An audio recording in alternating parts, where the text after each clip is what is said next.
Spectrovision Radio. Greetings everyone, Ryan Sprague here, host of Somewhere in the Skies. For over 7 years and more than 400 episodes, the Somewhere in the Skies podcast has always been free to listen to, but it's not free to create. So we offer several ways to help support our efforts and get rewards in return. If you listen to the podcast on Apple, you can click the subscribe button at the top of your Somewhere in the Skies feed to become a premium Apple subscriber. Or you can join our Patreon campaign with several tiers available. Both of these options give you the same benefits and rewards: ad-free episodes, early access to the main show, and bonus episodes and content.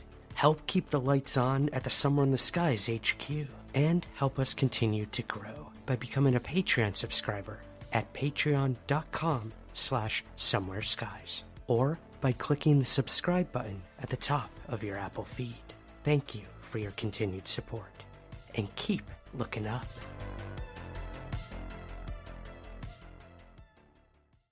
On the afternoon of November 7th, 2006, United Airlines employees at Chicago O'Hare International Airport would see something truly bizarre. It was a perfectly cylindrical flying object, hovering silently above Gate C17. It wasn't caught on radar, it didn't have lights, and it made absolutely no sound. And then, without warning, it shot straight up into the clouds, leaving a clean, circular hole in the overcast skies. No passengers seemed to have noticed it, but over a dozen aviation professionals, pilots, mechanics, ramp workers, and supervisors would stick to their stories, especially when audio tapes would be released officially by the FAA as this event was unfolding in real time. This is the story of the Chicago O'Hare UFO incident, an airport full of witnesses, and a case full of unanswered questions. You are now Somewhere in the Skies with your host, Ryan Sprague.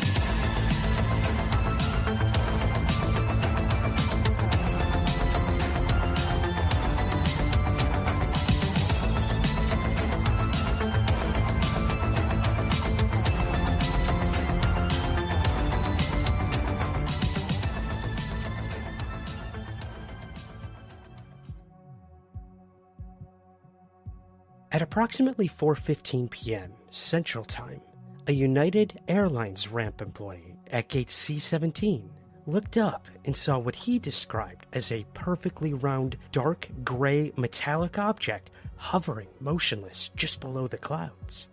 According to his report, the object was estimated to be about 22 feet in diameter and appeared to be spinning slowly. Over the next few minutes, multiple other employees, ground crew, pilots in the cockpit, supervisors in the terminal, also spotted the object. Several reported it to United Operations. One pilot was even pushing back from Gate C9, and they would radio this in, worried about a potential airspace intrusion. Here is just a sample of the rare audio tapes compiled from the transmissions between airport crew and the Federal Aviation Administration on that day. Blair Tower, this is Dave. Hey, Dave, it's Sue from United Tower. Hey, Sue. Hey, did you see a flying disc out by C-17? Don't even start, Sue. No, You're seeing flying discs. well, that's what the pilot and the ramp guys are telling us. The C-17, they saw some flying disc above, and we can't see Come above us. on, You Sue. didn't see it, right? You guys been celebrating the holidays already over there or what? You having a Christmas party today? I have not seen anything, Sue. And if I did, I wouldn't admit to it. No, I have not seen any flying discs at Gate C7. Unless you got a new aircraft you're bringing out today that we don't know about. No. No, I have not seen anything, Sue. All right. If I do, I don't know what I'll do. If I see it, I guess I'll back it up with you. But no, I'll keep an eye out. All right, bye. All right, there. O'Hare Tower, Dwight. Dwight, Yes. what happened to Dave? Did he have to take a break because I called him? No. This is Sue from United. Yes. Dude, there was a disc out there flying around. There was a what? A disc? A disc? Can you hang on 1 second? Sure, Dwight. Okay, I'm sorry. What can I do for you now? All right. I told Dave there was a disc flying outside above Charlie 17, and he thought it was pretty much high. But I'm not high, and I'm not drinking. Yeah. Someone actually has a picture of it, so if you guys see it out there. A disc? Like a frisbee? Like a UFO type thing. Yeah, okay. Okay? Yeah. I have a picture of it. How high above Charlie 17? Well, it was above our tower. So, if you happen to see anything... You know what? I'll keep a peeled eye for that. All right. Okay. Goodbye. Tower Care, this is Dave. Hey, Dave, Roger, at United ATC. Yeah, Roger. I got an interesting one for you, Dave. Here. Some of our employees, I don't know if you heard anything about this, some of our pilots on the ground were reporting a UFO sighting at 1,000 feet from the seaside of the airport. Did you guys hear anything about that? You know what? The ramp tower called me, I want to say about 10, 15 minutes ago. We have not seen anything up there. Okay. Because she said it was right around Gate C17. Okay. But, I mean, and since she called, I've been looking, but we have not seen anything. Okay. You know, I mean, if we do, oh well. Well, no, I'm just wondering. Maybe we'll have to give him 27 right. Yeah, I know. Either that, or you guys unveiled a brand new aircraft that I didn't tell anybody about. I know. But no, we have not seen anything. But we will surely keep an eye out. That's for sure. Thank you very much. No problems. Bye. I'm gonna cue that. Ground Gateway 5668, sit in the penalty box, ready to go to the Northport. Gateway 5668, you can use Alpha to Northport and use caution for the UFOs. Alpha to Northport, we'll take a look. United Maintenance 44. Okay, it's 44, thank you. All right. 44 is going around to Northport. Excellent. You got Eagle and SkyWest over here coming around this way. He's turning in no factory. You really got no other gate holds. All right. Somebody reported a UFO or a flying disc above Charlie Concourse, seriously. Excellent. Yeah. So nobody can keep my eyes open. nobody can see it, but use caution. All right. And that's pretty much it. Gateway 5668. 5668, go ahead. Yeah, look out your window. Do you see anything above United's concourse? They actually, believe it or not, they called us and said somebody observed a flying disc about 1,000 feet above the Gate Charlie 17. You see anything over there? Not that I can tell. Okay. Yeah, I thought my job was stressful. We saw it a half hour ago. Who saw it? A whole bunch of us over at the Charlie Concourse. Really? You guys did? Who's this? The United taxi mechanic. Witnesses described the object as completely silent. It held its position for several minutes before abruptly accelerating upward at incredible speeds, punching a circular hole through the cloud layer. The hole remained visible for about 15 minutes before just closing up naturally.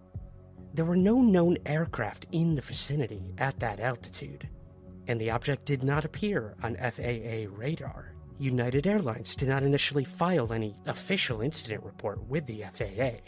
However, it was clear from the audio you just heard that something definitely out of the ordinary was going on. There were several factors that made this UFO incident stand out amongst the rest. For one, the people who saw it were trained professionals who worked around aircraft daily.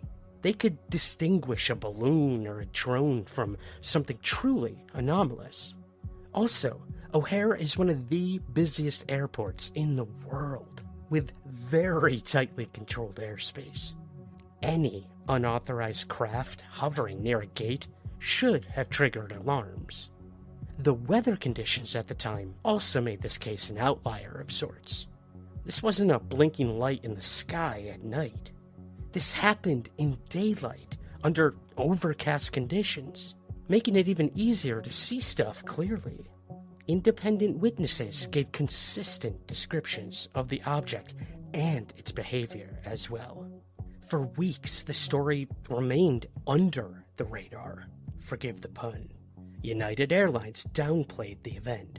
The FAA initially denied any knowledge of the event. It wasn't until early January of 2007, 2 months after the event, that the story would hit national headlines. Thanks to one reporter, John Hilkovich, who reported for transportation at the Chicago Tribune. Hilkovich obtained internal FAA documents and the audio recordings that you heard through a Freedom of Information Act request. This would all confirm that several United employees had reported the sighting and that FAA officials discussed how to handle the situation. In a widely read Chicago Tribune article titled, "In the Sky, a Bird, a Plane, a UFO?" Hilkovich laid out the facts. The FAA confirmed it had received a call from United, but decided not to investigate because the object didn't appear on radar and was considered nothing but a weather phenomena. But this was no weather phenomena. Here is a rare interview that was conducted with Hilkovich, talking about his reporting on the event and the aftermath. Yeah, the story ran January 1st, 2007, based on a alleged incident that occurred at O'Hare above Gate C17 on November 7th, 2006. Reason there was a several-month lag in us reporting it or even deciding whether to report it at all was that I had to track down the witnesses of this alleged incident. And what fascinated me was the fact that these were all such credible observers. These were pilots. These were ramp workers and mechanics who were jockeying planes back and forth from the hangar, who all, down to a person, reported the exact same sighting. This metallic gray spear-shaped or disc-shaped object hovering stationary in place about 1,500 feet above Gate C17. And then they all described this departure where it just left suddenly with such velocity and speed that it poked this donut-shaped hole in what was otherwise a very cloud-covered sky that day. Huh. So it's an intriguing story. Right. That you reported in the Tribune, and then its new life is what? Well, its new life is there's a new book by an author named Leslie Kean, and Miss Kean was on the Colbert Report last night. And she brought up the O'Hare sighting, in which Stephen Colbert said he had never heard of it, so he asked, how do I find that on Google? And that unleashed the floodgates. So this morning, did you watch the Colbert Report last night? I did not. So how did you find out about this? Well, two ways. One, I got an early morning call from a producer at WGN Radio asking me to come on. And I had just had my first cup of coffee. So I okay, so what's the news here? This is almost a 4-year-old story. And then shortly after that, I received, as I do almost every day, emails from UFO enthusiasts and researchers who were talking about this the Colbert Report the previous night. So I quickly got up to speed. Let me repeat that. I quickly got up to speed on what was happening.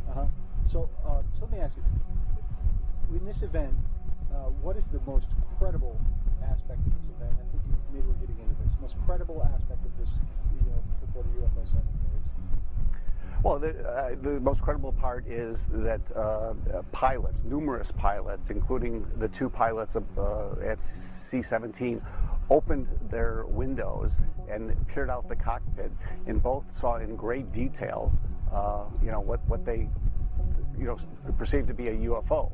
And they said it couldn't have been a light show. It could not have been a weather phenomenon, as the FAA later said it must have been. And I have documentation between United Airlines managers to their bosses saying, we've received reports of this from our employees. What do we do? Some of these employees were brought in, interviewed, even asked to draw sketches of what they saw.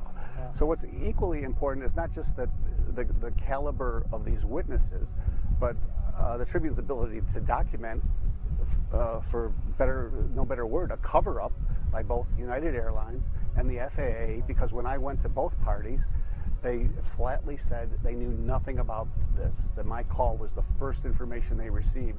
And in fact, I have correspondence that shows that they clearly were told about it and communicated internally and externally about it. And so what is is there anything that blows a hole in this thing? Well, what blows a hole in this theory is that no air traffic controller saw it, that nobody with a camera phone at O'Hare happened to snap a picture of this, and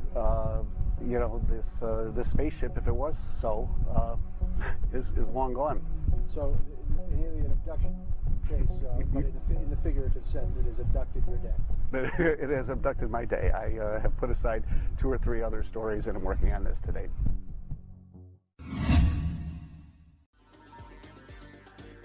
Hey guys, Ryan Sprague here, and I want to tell you all about an exciting event that I'm going to be speaking at in Hexham, England on August 9th.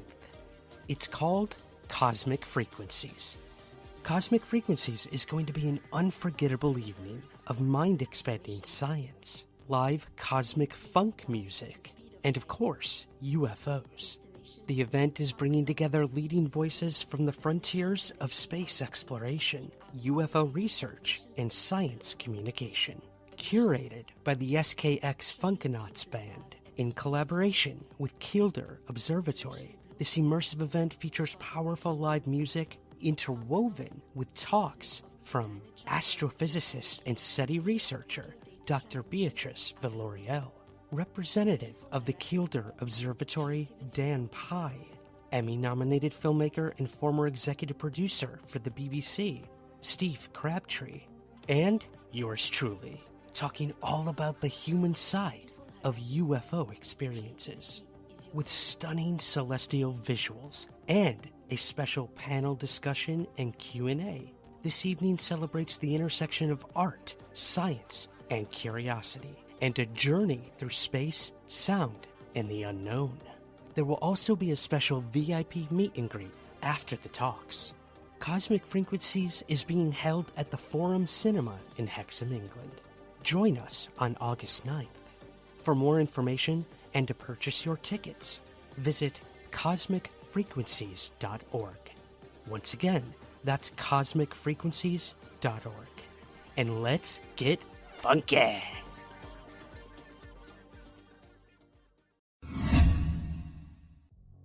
The article by Hilkovich sparked a media frenzy. CNN, MSNBC, Fox News, and all the major newspapers around the world started to pick up the story. The FAA was then forced to issue a statement reiterating its stance that it had no plans to investigate further. The FAA's official explanation was that the object was likely a weather phenomenon, possibly a hole punch cloud. Let's describe what's going on here. This is an area of clouds. These are super cooled water droplets, water that's liquid below freezing. And then induced into that is an ice crystal. Could have been from a departing airliner, or it could have been from these darker clouds here, seeding that. What happens is that ice crystal attracts all those super cooled water droplets, turns them to ice crystals, and they precipitate or fall out. And that rainbow effect is those ice crystals acting as tiny prisms. Hole punch cloud, that's what's happening in the sky when you see that. It's not some alien approaching us. But this explanation did not sit well with witnesses. UFO researcher Sam Moranto was able to track down a witness outside of the airport who gave their testimony about what they had seen that day. And as you can imagine, they weren't accepting the weather phenomenon explanation. We have seen anomalous things in the sky, and I don't say anomalous lightly. I can identify so many different phenomena. You know, it's interesting. I even have experience with lenticular clouds. I used to do high mountain climbing, and I have seen a zillion of them. I can't tell you how many lenticular clouds I've seen hovering over O'Hare and just punching a hole in the cloud cover. You know, it just was like weather phenomenon. I think not. It was very obvious. I mean, it was very obviously not cloud. It was very obviously a solid object. It didn't change shape in any way. It obviously wasn't a balloon that was subject to the wind. It didn't move with the wind. Very obviously, I mean, this was a daytime thing. This wasn't some, you know, case of lights that look a little unusual at night or anything like that. This was just a very blatant daytime sighting, and no, it wasn't so dark that we couldn't tell what we were seeing. Not at all, not by any stretch. The hole in the clouds, they would say, occurred after the object shot upward, not before. The object was seen hovering below the clouds for several minutes. No known weather balloon or even a drone at the time could have behaved the way that this did, especially in a restricted airspace. The FAA's unwillingness to investigate further fueled accusations of a cover-up, or at least institutional indifference, I guess. Skeptics accuse the agency of ignoring potentially dangerous intrusions. UFO advocates claimed it was another example of bureaucracy's stonewalling public access to unexplained aerial phenomena. Despite many compelling reports, none of the witnesses were interviewed by the FAA, and like mentioned, no investigation was ever made public. So we gotta ask this question. In the age of smartphones, it's fair to ask, why didn't anyone take a photo of this thing, or video even? Well, it's important to remember context. In 2006, camera phones weren't yet ubiquitous. Airport workers typically left their phones in their lockers, and ramp areas were strictly controlled, so no passengers on the concourse appear to have noticed the object. Also, the sighting occurred quickly and unexpectedly, over the span of a few minutes, not hours. That said, the lack of photographic evidence remains a sticking point for these skeptics, especially when unverified photos did surface in the past few years. Just Google Chicago O'Hare UFO and I'm sure they'll pop up. Again, none of these have been verified. This incident gave a jolt to UFO researchers and enthusiasts. Many saw it as validation of a long-standing claim that UFOs are real, observed by credible people, and systematically ignored by institutions. Groups like MUFON or NUFORC took the case very seriously. They gathered as many witness statements as they could, and used the incident to push for more government transparency. The case is now routinely listed among the top most compelling UFO sightings in history.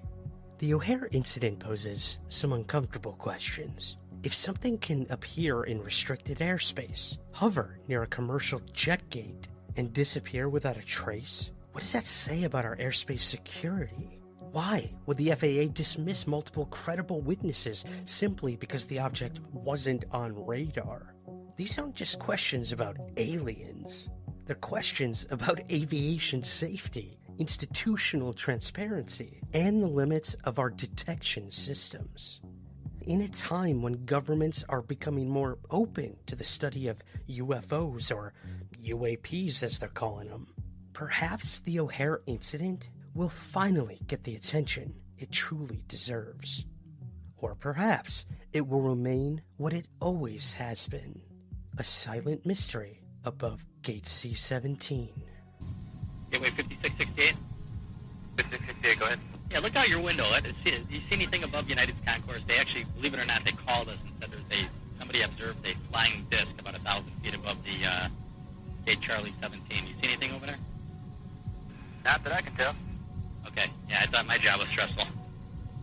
We saw it a half hour ago. Who saw it?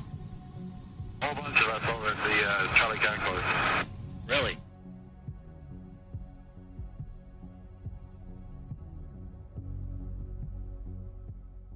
Somewhere in the Skies is part of the Somewhere podcast universe. Please take a moment to rate, review, and subscribe on Apple Podcasts and Spotify. To learn more about all of our shows, visit thespu.com.